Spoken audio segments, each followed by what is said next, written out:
Hello, everyone. I'm Julian Jaquez, and I am here with Sam McGinn from the Real World San Diego. Hey, what's going on, man? Where are you originally from? I'm from Chesapeake, Virginia. It's down by Carolina almost, so real far down south. When did you come out to your parents, and how did they take it? I came out the summer of my senior year of high school. It was end of August, early September 2007. My dad was pretty easy about it. My mom, on the other hand, was not.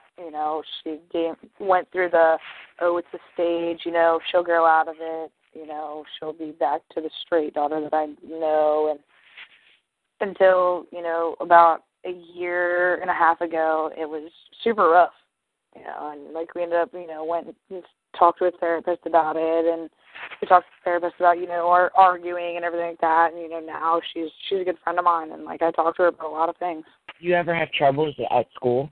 I did at first just because everybody kind of was like, oh, yeah, I knew that before you did, blah, blah, blah. And then some people were like, oh, yeah, whatever. Okay, you're just trying to be cool.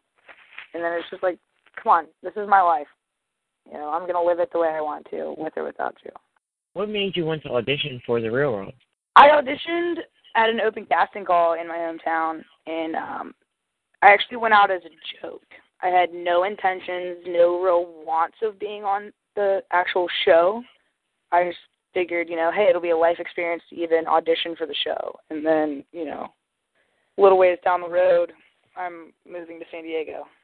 Have you watched any other seasons of Real World? I've caught a couple episodes. I've seen a couple episodes of Denver and the back to New Orleans and the D.C. and the Brooklyn episodes, just a couple of them. But the only season that I actually watched all the way through was Vegas, the last Las Vegas season. What did you think of Zach when you first saw him?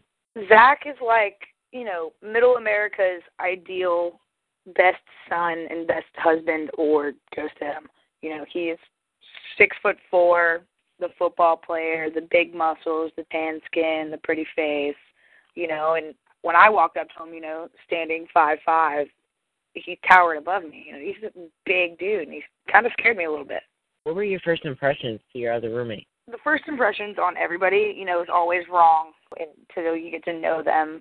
Priscilla, you've got, the native that, you'd think that she knows a lot about San Diego, and soon to come to find out she really doesn't. But I love her. And Alex, she seemed really reserved at first. And, like I said, first impressions are always wrong. And, she came out of her shell. And, Ashley is the pretty-faced model, and she's deeper than you'd think. Mm-hmm. And Nate's still the goofy frat boy. And Frank has a lot going on. He's got a lot of different sides to get to know, and and he's an amazing guy and one of my really good friends still to this day. What did you think of the house? The house is like a Barbie dream house. It's got 5 floors, offset, and then, you've got the view of the Pacific Ocean, and I had a beach on my roof, I had a chest set on my roof, Not everybody gets to handle that, and, it's one of the most amazing houses I've ever been in. Scylla was from San Diego, correct? Yes. Yeah, she lived over in East County. Why, on the first episode when she was leaving, she made it seem like she was moving far away? Yeah, see, the way Priscilla is, she's 19 years old, so she's never lived away from home. She's never even, she stayed nights at her friend's house and everything like that, but she goes back. But, once you move into the real world house, that's it. You're in that house. It's not like you can just go back to your family's house and spend, all day with them hanging out. You get to spend time with 6 random people, and it was the same thing with me. It's the first time I moved away. Priscilla and her mom are super, super close, because her mom had her when she was young. So, they're a lot closer in age, and, they talk about everything, as you saw in the first episode when, they talk about their sex lives in the car on the way to the house. One question is from Daniela JB1, and her question is, has an actual sex change ever crossed your mind? Or are you content with just a masculine female? A sex change has never crossed my mind. My dad asked me that question a while back. He flat out asked me, do you want to be a guy? And I told him, absolutely not. I am perfectly fine being the way I am. I was born this way for a reason, and if God wanted me to be a boy, he would have made me a boy. Mm-hmm. So being, the masculine stud lesbian, I like it. I'm comfortable in my own skin, and I don't have to worry about anything else. My next question is from Hot Flesh, and the question is, which roommate would you totally hook up with? Being as it is now, after, living with all of them and seeing how it is with, how they work and their personalities and everything, I really wouldn't hook up with any of them just because they turned into family. But, in the first 2 episodes, Priscilla's a gorgeous girl. Ashley's a gorgeous girl. Alex is absolutely beautiful. I mean, of course I'm attracted to all of them. Would I necessarily go take a home run? No, not at all. Not with any of them. So earlier today, while I was preparing questions for your podcast, I wound up texting Nani, Naomi, and a few other cast members from previous Real Worlders and/or challenges. Yeah. And I got a fairly good amount of responses, whether or not they had a question for you or a statement. Nani from the Real World Las Vegas wanted me to make sure that I told you this statement. Are you ready for it? I think so. Nani said, on quote, "Tell her I said it was probably in her best interest she wasn't casted on our season. There's a good chance I would have left full list on it." Well, I'm not going to say dreams can't happen. I am me and she is her, and we're all in the same family, so you never know what can happen. Maybe we'll meet one day, and you never know. You did see that her and Cook hooked up, right, last night? Yeah. Oh, no, it wasn't. Was it Heather Cook? No, it was Heather. It was Blonde Heather. No. It was Heather Cook and Nani. That was at one point, but the last night that they stood in Vegas. Oh, yeah. Yeah, well, Remember that? See? Yeah. Nani's had a lot of lesbianic experience. Well, if I'm ever on a challenge and she's on a challenge, well, we'll just see how that goes. I mean, I'm not going to tell her no. I mean, she's absolutely gorgeous. So Naomi from the Real World Las Vegas said, "I would like you to tell her that she has swag, and I would totally switch teams for her." I get the switching teams thing a lot, believe it or not. And, the straight girls love me because I have the boyish looks, but I have the love of a woman. And like I said in episode 1, girls know what girls want. So Naomi's a yes, too? I'm not going to say no. Did you watch the challenge? No, I didn't. We were actually filming while it was airing, so I didn't get a chance to watch it. Priscilla was your designated driver. How awesome was that?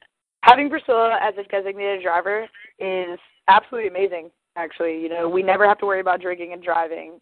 And, drinking and driving is obviously never good. It kills people. It almost killed one of my best friends. Having a responsible driver to come pick you up from the bars when you're absolutely loaded is awesome.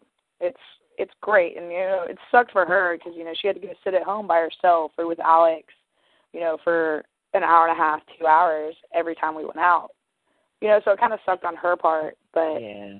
For us, it was awesome. Next week's promo looks like we're going to get to see a lot of Zach and Ashley. Yeah, well, I mean, you're always going to see a lot of them, as soon as there's sparks flying between 2 roommates, of course they're going to get it. Will you be hooking up with any other roommates? Yeah, you're gonna have to wait and find that one out later in the season. You never know. What's your all-time favorite color? Purple and lime green. When you guys would go to the clubs and Priscilla was obviously waiting for you guys to get out, where would she go to stall time? Because Alex didn't go out a lot, so when Alex would go out with Priscilla and hang out, they would go to a coffee shop or something like that, or they'd go back home and hang out at the house and get on the computer, or call family members and stuff like that. The alarm clock joke was absolutely amazing. Whose idea was it? The alarm clock joke originally started out as my idea. And then Nate and I just literally ran with it. Nobody in the entire house knew how to work the clocks, but earlier that day, I got the instruction manual, so I learned how to use the clocks and figure out how it works and how it doesn't work. And, we just sat there and we were just we need to do something with these. I mean, it's obvious, it was a prank just waiting to happen. And so Nate and I just decided, all right, let's do it. And we hit all 7 clocks, starting at 5 o'clock in the morning, every 5 minutes till 5:30 in the morning. And obviously, you saw the girls' reaction. It was hysterical. Ashley and Alex looked like they just wanted to kill someone. Oh, they did. I mean, how would you feel about getting woken up at 5 o'clock in the morning and then have 7 ticking time bombs go off for 30 minutes afterwards. How does your family feel about you being on the Real World? My family, they're excited for me. You know, at first when I told my parents, you know, hey, I'm leaving, I've actually made the show, they were very doubtful of it, just because they know like the scene and they've heard about it, and you know, the Real World always gets a lot of backlash just because, oh yeah, all they're gonna do is go out and get drunk and do stupid stuff. It's not, the Real World's not about that. You know, Real World is about going out and meeting new people and figuring out yourself as well as the other people, and then being in a new city and dealing with those things. You know, but, you know, of course my family's going to be wary of it. You know, it's the first time I've actually moved out of my parents' house and been on my own. Yeah. You know, I'm the baby leaving the nest. I mean, of course they were worried, but, you know, I told them, I was like, get over it, I'm going. Who, when you would call home, who would you mostly speak to? Was it your dad, your grandmom, your? I mostly talk to my mom and my sister, just because my dad works a lot, and he works, you know, up in D.C., and he's not at home a lot. And then, you know, I talk to my grandma on occasion, but mostly it was my mom and my sister. How did you deal with the cameras following you everywhere you went? Dealing with cameras 24/7 is a lot harder than people think. You know, they're like, oh, okay, you know, you just ignore them. But it's kind of hard to ignore somebody that is carrying a 60-pound object. It's, at first, like the first couple weeks, like I'd say first week or so, you know, it was annoying, like, because you have to get used to them being there and not looking at them and not acknowledging them and making sure that where you're walking, you're not going to trip over them. It was annoying. It was absolutely annoying. But you learn to get used to it, and you just brush it off and act like they're not there. Do people recognize you in public? I do get recognized in public. You have tattoos, correct? Yes, I do. How many do you have? I have 3 tattoos. I've got one on my ribs. It says, I live to love and laugh a lot, and that's all I need. It's actually a Kenny Chesney lyric, and it's kind of how I live my life. Laughing all the time and loving it. I have one on the top of my right shoulder. It's like this Volcom symbol 6 times in a circle. It's supposed to look like the face of a gem. It's like different colors and different shading.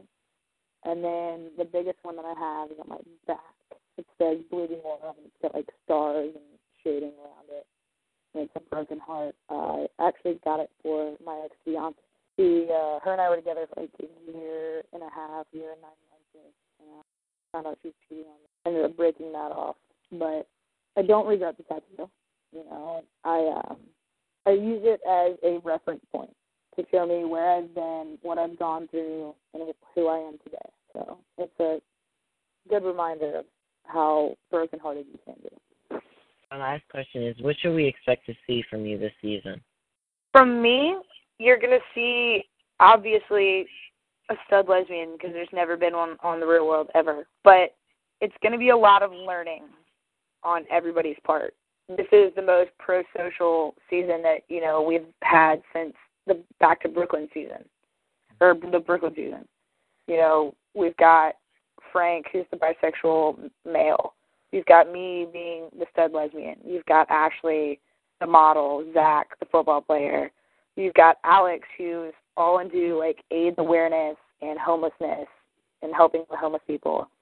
You've got Priscilla, the native, who's, like, the girl that's going to be a doctor, you know. And then you've got Nate, who's the partier, but yet he's really into, like, suicide awareness and stuff like that, you know. And it's going to be a great season, and I really hope that everybody watches it and everybody likes it.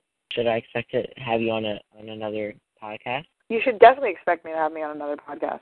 I have a great time with you, and I love talking about all this kind of stuff. All right, everyone. I'm Julian Jaquez, and I'm saying have a great day.